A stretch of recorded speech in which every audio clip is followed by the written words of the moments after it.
We literally boxed ourselves in. Boxes are all around us, and they all start with simple rectangles. There are rectangles everywhere in our lives.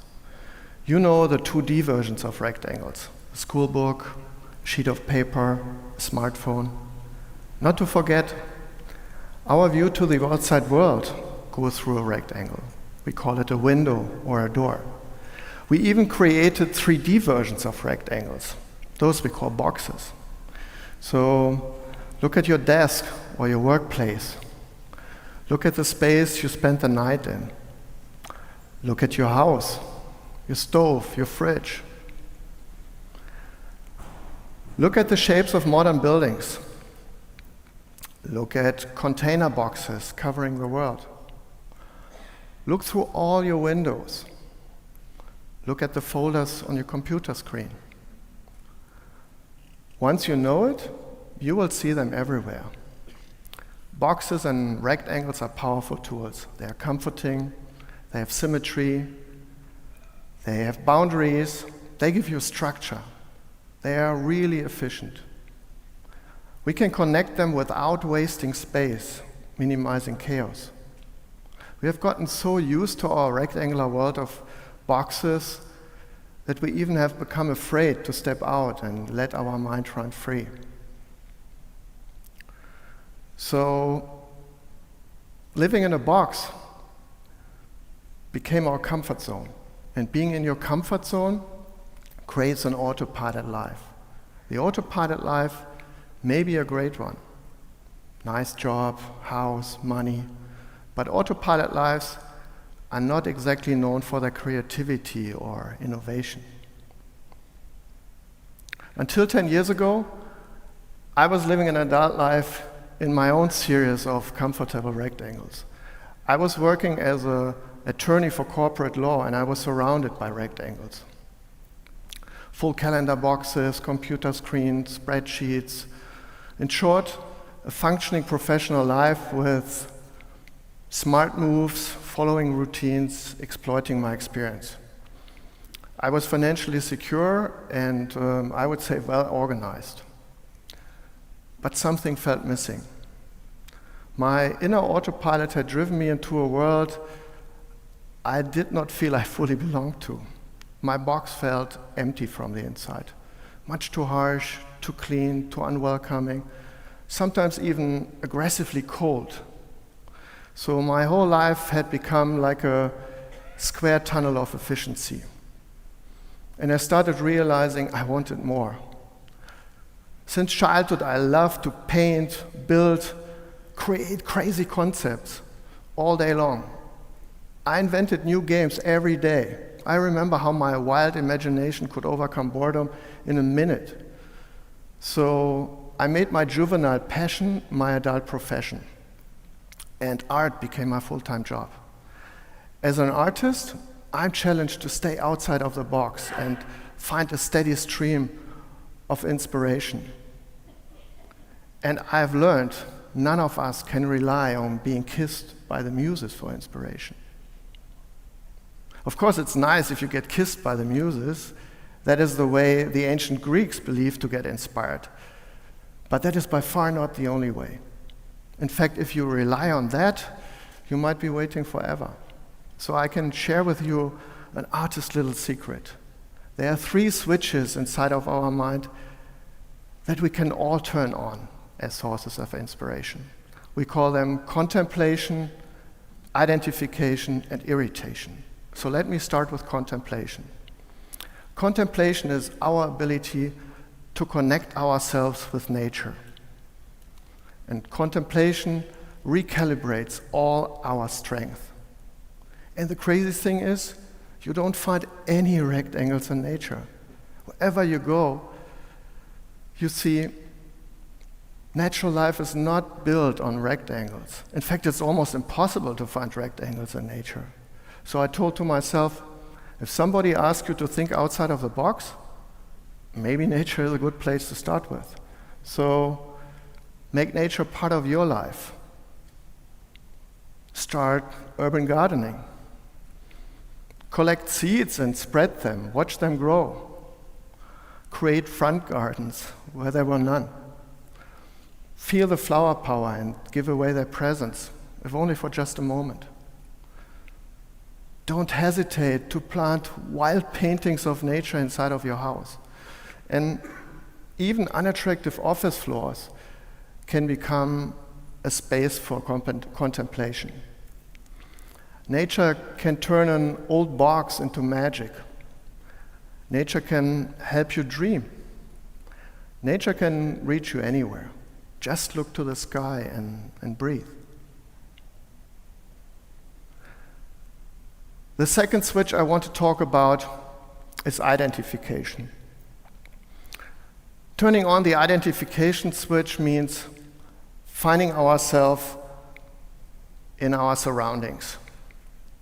By processing identification, we can turn all our boxes inside out. We can ask ourselves, what really speaks to me?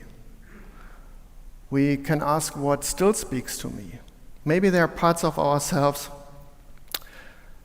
we have forgotten, deprioritized, or put away.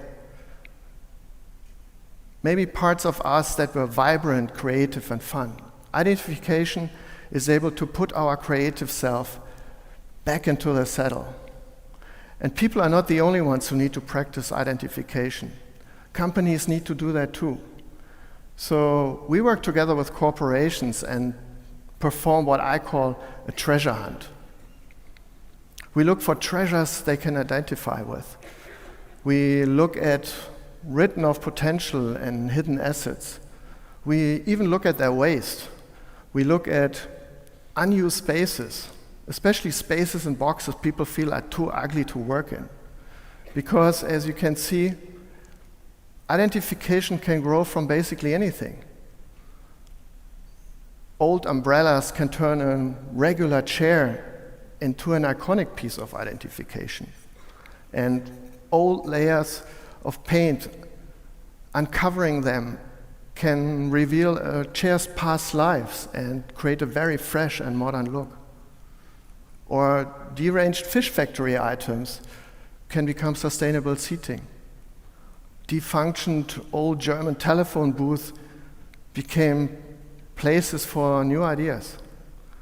And non-rectangular spaces can become very identifiable. Or scrap wood from your local hardware store can be turned into a nest of identification. So turn the boxes of your life inside out, transform the inside into something meaningful you can identify with. The third switch is irritation. I think it's the most difficult switch. Irritation is when we disrupt the status quo, or the status quo disrupts us. Because we love our comfort zone and our autopilot mode so much, the status quo often disrupts us with difficult or bitter events in our lives, like losing a job or falling ill, or even worse. Irritation disrupted my life with the death of my father. He always wanted to be a poet, but he never jumped out of his comfort zone. And after his death, when I closed his company, I shredded lots of old files. And in the process, I found many of his long-forgotten poems and on loose pieces of paper and little notebooks.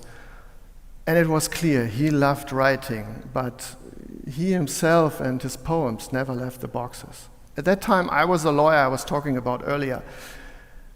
And I was sitting in my own set of boxes, and I knew what I had to do. So I jumped. I left my law career and became an artist. For me, changing from a safe and secure environment into unpredictability was a big challenge. And irritation became a powerful force to me. But I embraced irritation. I provoked myself even more. I worked together with artists I've never met before. I got fascinated by their spontaneous power of spirit, and I discovered that with the energy of urban art, you can transform basically any environment. Any entrance hall, any boring wall, any object can become supercharged and inspiring. So together with artists, we transformed now thousands of items to create new views. And for me, every project becomes an art project.